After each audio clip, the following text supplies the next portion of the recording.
down, I know you got me, baby. Assalamualaikum warahmatullahi wabarakatuh.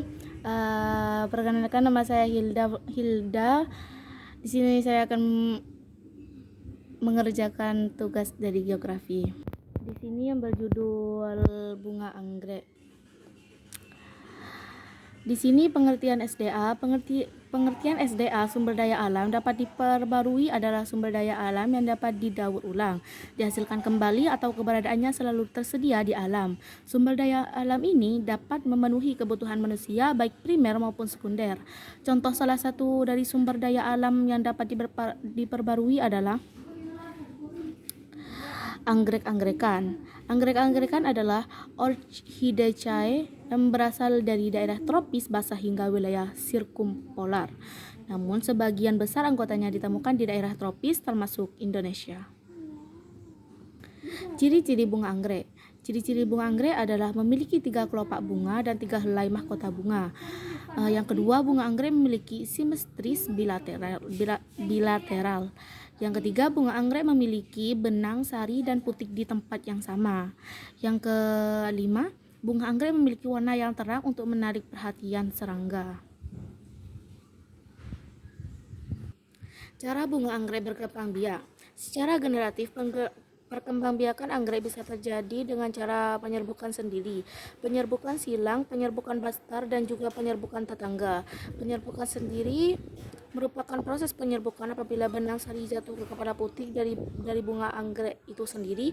Untuk penyerbukan silang merupakan proses penyerbukan apabila serbuk sari yang jatuh tersebut berasal dari bunga lain yang sejenis tapi berbeda pohon. Lalu penyerbukan tetangga merupakan proses serbuk sari jatuh ke kepala putik dari bunga lain yang satu pohon.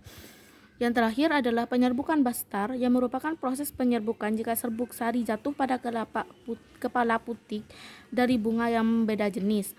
Yang ketiga, setelah proses penyerbukan, maka buah anggrek ada di dalam biji. Biji ini nanti harus direndam, ada larutan kimia untuk bisa tumbuh.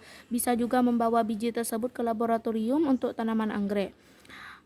Dan proses vegetatif ini dilakukan dengan mengambil sedikit bagian tanaman indukan anggrek melalui pencangkokan, pemisahan rumpun, kultur jaringan, dan keiki. Meski bunga anggrek tumbuh di tempat jauh, caranya untuk berkembang biak akan menghasilkan sifat sama seperti induknya. Apabila ada perbedaan dari segi bentuk maupun ukuran, biasanya perbedaan tersebut dipengaruhi oleh faktor eksternal seperti pemupukan. Berikut beberapa cara berkembang biak dengan cara vegetatif. Sedangkan kelebihan bunga anggrek adalah bunga anggrek memiliki banyak kelebihan baik dari segi estetika, kesehatan, hingga manfaat ekonomi. Selain sebagai tanaman hias yang indah, anggrek juga dapat meningkatkan kualitas udara, mengurangi stres, dan bahkan memiliki khasiat obat herbal. Sedangkan kekurangan dari bunga anggrek memiliki banyak kelebihan baik dari segi estetika, kesehatan, hingga manfaat ekonomi. Selain sebagai tanaman hias yang indah, anggrek juga dapat meningkatkan kualitas udara, mengurangi stres, dan bahkan memiliki khasiat obat herbal. Kekurangan dari bunga anggrek yaitu kekurangan pada bunga anggrek bisa disebabkan oleh berbagai faktor seperti kekurangan air, cahaya yang tidak cukup, pemupukan yang tidak seimbang, atau hama dan penyakit. Cukup sekian tugas dari saya. Kurang lebihnya mohon maaf. Wassalamualaikum warahmatullahi wabarakatuh.